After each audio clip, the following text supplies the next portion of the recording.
Beberapa waktu lalu dikatakan bahwa dengan bukti-bukti, dengan kertas, dan dengan utusan intel-intelnya bahwa dia mengetahui dengan pasti bahwa tidak ada sel tikus atau cap tikus Manado di dalam hotel bintang 5. Tapi sekarang Hola netizen yang tercinta, Pablo Benua buka suara soal salah satu pejabat yang menghubunginya untuk kasus Jessica Wongso. Konten yang dibuat Pablo Benua dirasa mengganggu pejabat tersebut yang diduga berkaitan langsung dengan kasus Jessica Wongso. Lantas saja hal itu menjadi sorotan dari publik dan penasaran siapa pejabat yang dimaksud oleh Pablo Benua itu. Pablo Benua membeberkan salah satu pejabat di instansi negara yang tidak ia sebutkan namanya. Ia mengaku dihubungi oleh pejabat tersebut yang merasa terganggu dengan beberapa perkataan yang dilontarkan oleh Pablo Benua. Tentu hal itu berkaitan dengan kasus Jessica Wongso. Pejabat tersebut mengundangnya bertemu untuk membicarakan hal penting. Kemudian Pablo berinisiatif untuk merekam suara secara diam-diam menggunakan ponselnya. Pablo merasa tidak terima karena merasa diancam dengan perkataan yang membuatnya tersinggung. Kemudian Pablo Benua membocorkan sedikit perkataan dari kontennya yang dirasa mengganggu pejabat tersebut sehingga meminta untuk di-take down. Nah, gimana nih menurut netizen yang maha benar? Silahkan berkomentar ya.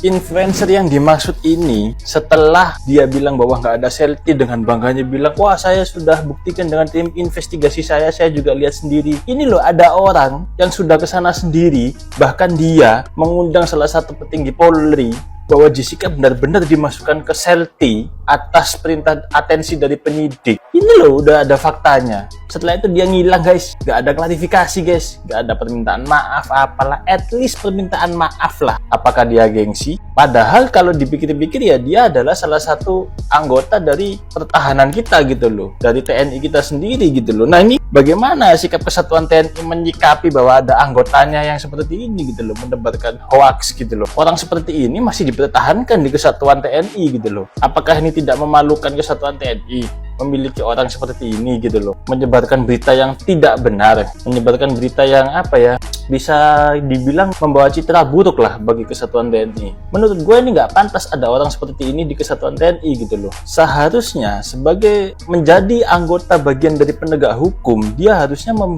membela hukum lah, membela keadilan di negeri ini gitu loh. Bukan malah sebaliknya, bukan malah bertentangan hukum, menyebarkan hoax fitnah sana sini gitu loh. Dan sampai sekarang dia juga masih sibuk produksi podcast guys, nggak ada klarifikasi apapun. Tapi ya kalau menurut pendapat pribadi gue sih, berat dan susah kalau mau memperkarakan si Dedi atau menjadikan jadi sebagai tersangka atas kasus dianggap penyebaran hoax ya tentang selfie itu nggak ada. Itu susah. Kenapa? Karena di balik atau di belakang si Dedi itu ada siapa? Ada rekannya dia atau yang backup dia, nge-backingin dia lah gitu. Nggak main-main orang-orang yang nge-backingin dia. Para pejabat banyak yang linknya ada channelnya dia. Jadi susah kalau misalnya mau menjadikan dia sebagai tersangka atau dijadikan perkara itu ya, kasus dia yang dianggap menyebar hoax di sosial media gitu. Ya gue bukan ngebela si Dedi sih, tapi kan tahu sendirilah Dedi seperti apa gitu. Akhir-akhir ini kan dia memang suka blunder sendiri ya. Ya udahlah, tinggal tunggu karmanya dia aja. Jadi biar aja deh, nggak usah diperkarain karena berat juga sih menurut gue. Ada yang mau dilaporkan nih sama si Pablo. Deddy Corbuzier katanya dia bikin mengenai bahasa-bahasa yang memberatkan Jessica di sana. Katanya banyak sekali tidak ada selfie, lalu ada statement yang sangat tidak realistis diucapkan di dalam podcast. Nah, podcast yang seperti itu kalau menurut saya itu menggiring hoax yang tidak benar ya. Nah, yang seperti ini sih sebetulnya benar juga harus ada diproses ya, supaya orang-orang yang merasa punya nama itu jangan seenaknya aja memberikan statement yang memberatkan orang, yang akhirnya merugikan orang lain gitu loh. Apalagi ini mengenai peradilan yang sedang diperjuangkan oleh masyarakat Indonesia. Nah, Deddy Corbuzier, kamu mungkin siap-siap ya. Salam Lita Gading.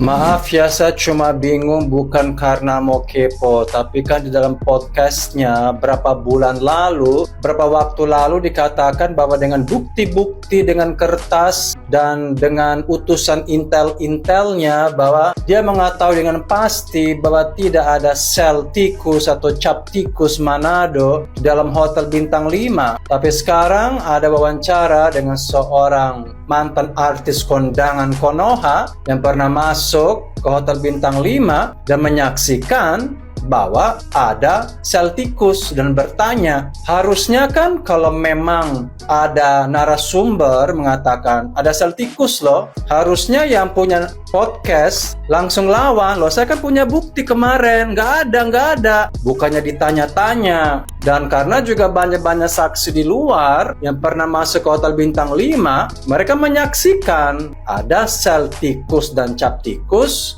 dan juga mereka pernah melihat sendiri bahwa Jessica Pongso itu pernah berada di situ, berada dalam sel tikus dalam waktu cukup lama. Kita harus konsisten di dalam podcast kita, pendirian kita. Kalau tidak ada dengan bukti-bukti yang ada jejak digitalnya, kita harus konsisten. Jangan ini menurut saya berupaya untuk bikin mentah keadaan. Karena mungkin takut dibikin isu, takut digugat, dan ujung-ujungnya sekarang bikin podcast seperti ini untuk mentahin. Ya, kalau memang kita sudah mau diangkat oleh seorang pejabat dan jadi tim sukses lah, apalah orang yang terkemuka, kita harus punya pendirian. Kita nggak boleh pelangap-pelongo, mencela-mencela kiri kanan, dan kita tidak boleh mengkelabuhi apa yang kita pernah katakan di muka umum, apalagi di podcast, apalagi dalam satu wawancara yang nasional yang urusan Jessica Escopior,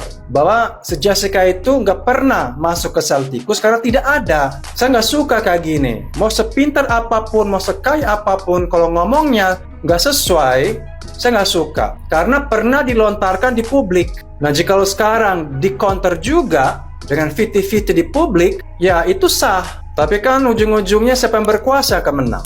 Yang benar jadi salah, yang salah jadi benar. Itu saya sangat-sangat kecewa. Itu artinya nggak ada intelan, nggak ada pendidikan menurut saya. Orang yang pintar nggak bakal seperti itu. Kalau dia sudah punya penelitian, kecuali dia ke podcast dan meminta maaf. Maaf, saya kemarin salah dan saya sombong. Saya kemarin saya kasih salah informasi. Saya gegabah. Saya sengaja demi viral mengatakan tidak ada sel tikus. Harus dipatahin dulu statement yang sebelumnya, baru sekarang di podcast ini boleh bertanya tentang sel tikus kepada orang lain.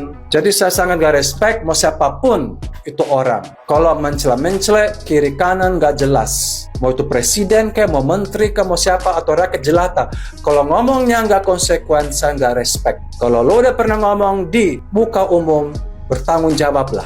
Jangan karena ngeper kita sekarang pura-pura emang ada sel tikus. Oh iya, itu gak bagus, gak gentleman, gak gagah. Ya artinya ada sesuatu, ada rencana apa. Maaf ya, ini bukan karena saya mau ikut campur, tapi saya berusaha juga mendidik masyarakat juga. Kita boleh kiri kanan, kita tetap boleh. Iya, tidak, tapi konsisten. Jangan hari ini tidak, besoknya iya, tidak. Ya orang gimana? Itu bukan public figure. Public figure itu harus punya ciri khas, iya atau tidak. Kalau ular kiri kanan, ya udah, jangan namakan diri kita sebagai public figure, tapi sebagai ular. Dan ular itu nggak patut dicontoh oleh siapapun, dan nggak patut juga jadi pemimpin negara manapun atau jadi pejabat. Kalau ular, maaf ini pendapat saya cukup keras dan cukup juga tegas kali ini karena nggak suka orang mencela-mencela, dan akhirnya orang mencari viral, mencari sensasi karena mencela-mencela. Itu nggak pantas. Kalau lo mau misalnya mau gibah-gibah aja terus, lo mau serius mau jadi intelektual militer lah, apal ekonom terus kayak Rocky Gerung, dia mau oposisi, dia terus oposisi. Saya setuju, saya lebih mendukung orang kayak gitu, mau benar atau enggak, tapi dia punya posisi, dia itu oposisi terus. Jangan hari ini oposisi, besoknya begono begini, begono ya bingung lah. Itu nggak gentle, ilfeel. Maaf kalau ada yang salah, maafkan saya. Silakan komen kalau saya salah. Terima kasih.